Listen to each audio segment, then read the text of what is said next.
Halo, Assalamualaikum warahmatullahi wabarakatuh. Kembali lagi bersama saya Gadis Puspitasari.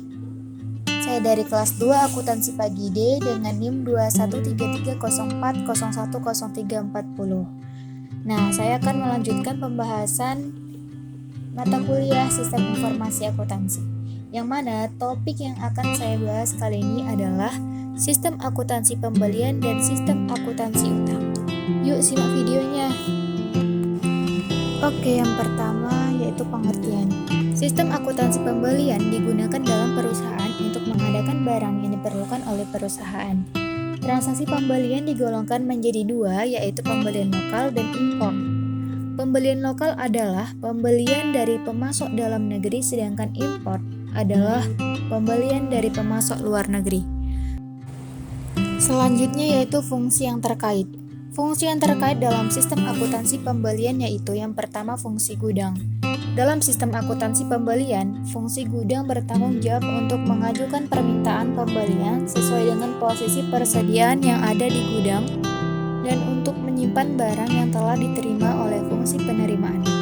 Untuk barang-barang yang langsung pakai atau tidak diselenggarakan persediaan di barang di gudang, permintaan pembelian diajukan oleh pemakai barang. Yang kedua, fungsi pembelian. Fungsi pembelian bertanggung jawab untuk memperoleh informasi mengenai barang, menentukan pemasok yang dipilih dalam pengadaan barang, dan mengeluarkan order pembelian kepada pemasok yang dipilih. Yang ketiga, fungsi penerimaan. Dalam sistem akuntansi pembelian, fungsi ini bertanggung jawab untuk melakukan pemeriksaan terhadap jenis, mutu, dan kuantitas barang yang diterima pemasok guna menentukan dapat atau tidaknya barang tersebut diterima oleh perusahaan. Fungsi ini juga bertanggung jawab untuk menerima barang dari pembeli yang berasal dari retur penjualan. Yang keempat, fungsi akuntansi.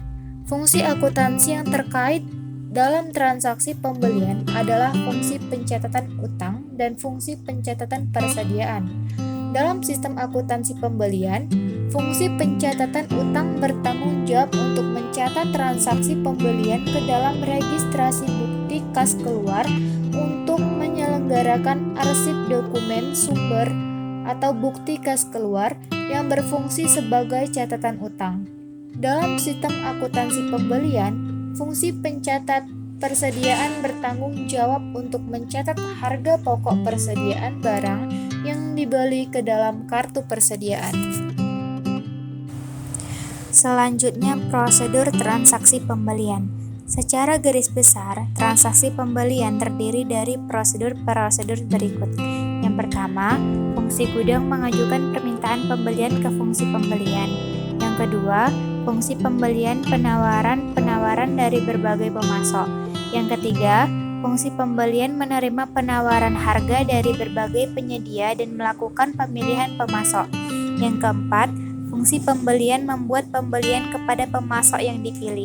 Yang kelima, fungsi penerimaan memeriksa dan menerima barang yang dikirim oleh pemasok. Yang keenam, fungsi penerimaan menyerahkan barang yang diterima ke fungsi gudang untuk disimpan. Yang ketujuh, fungsi penerimaan melaporkan beberapa barang kepada fungsi akuntansi.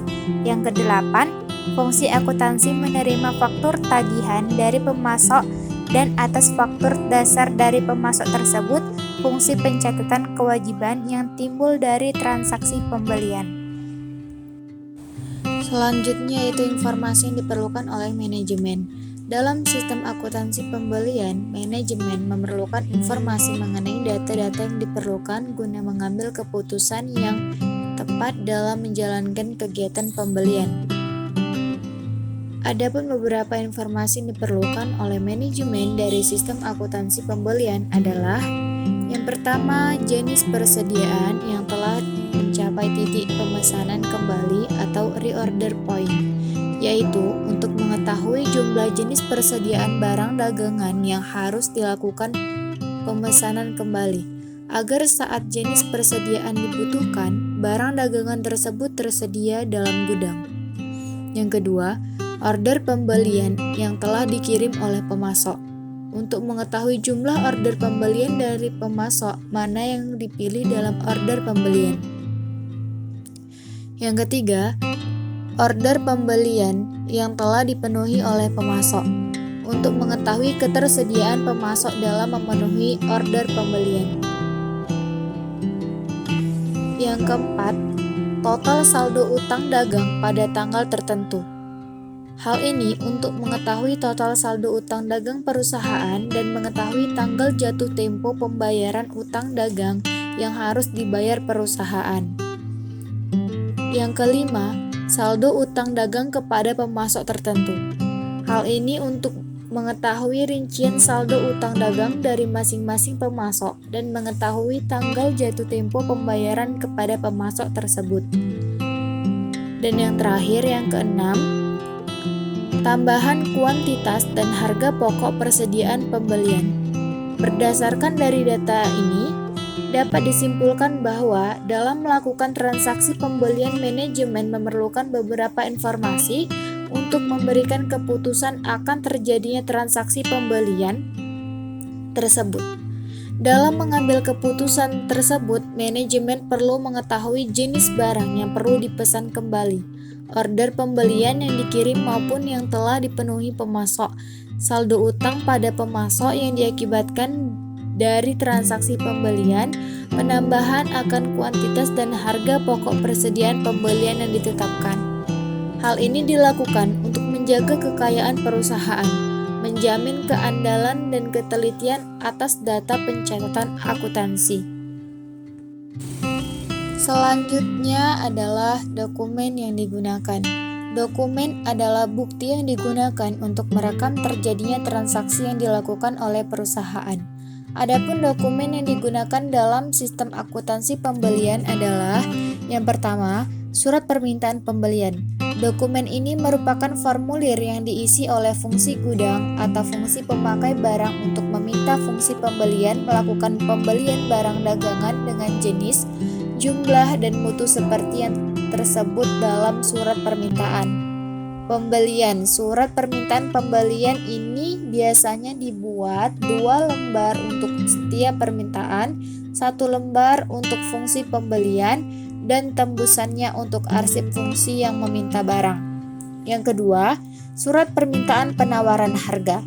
Dokumen ini digunakan untuk meminta penawaran harga bagi barang yang pengadaannya tidak bersifat berulang kali terjadi, yang menyangkut jumlah rupiah pembelian yang besar.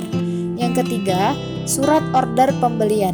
Dokumen ini digunakan untuk memesan barang kepada pemasok yang telah dipilih. Yang keempat, laporan penerimaan barang.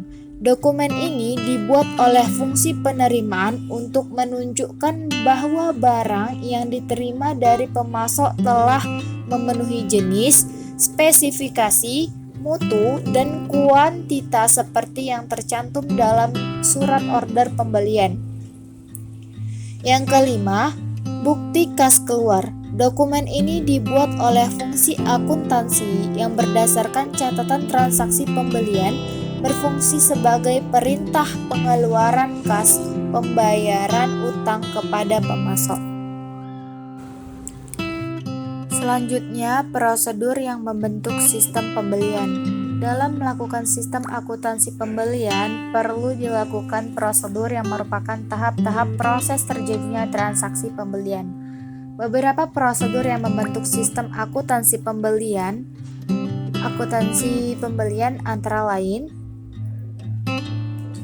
yang pertama, prosedur permintaan pembelian. Dalam prosedur ini, fungsi gudang mengajukan permintaan pembelian dalam dokumen surat permintaan pembelian kepada fungsi pembelian.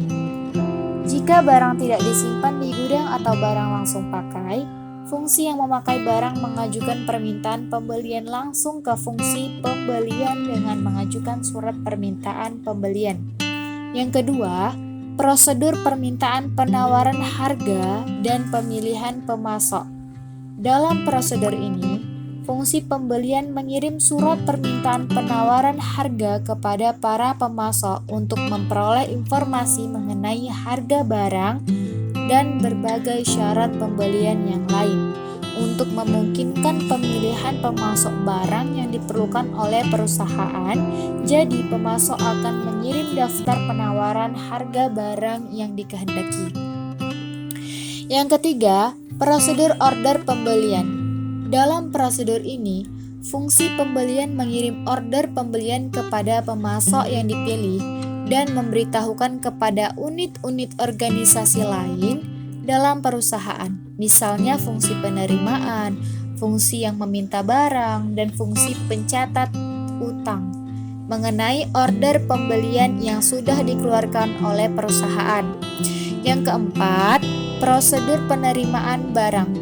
Dalam fungsi ini, fungsi penerimaan melakukan pemeriksaan mengenai jenis, kuantitas, dan mutu barang yang diterima dari pemasok dan kemudian membuat laporan penerimaan barang untuk menyatakan penerimaan barang dari pemasok tersebut.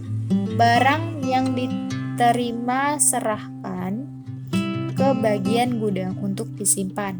Yang kelima, prosedur pencatatan utang. Dalam prosedur ini, fungsi penerimaan memberikan laporan penerimaan barang ke fungsi akuntansi.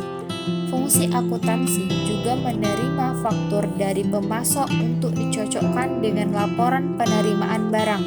Setelah itu, fungsi akuntansi akan memeriksa dokumen-dokumen yang berhubungan dengan pembelian dan penyelenggaraan pencatatan utang atau mengarsipkan dokumen sumber sebagai catatan utang.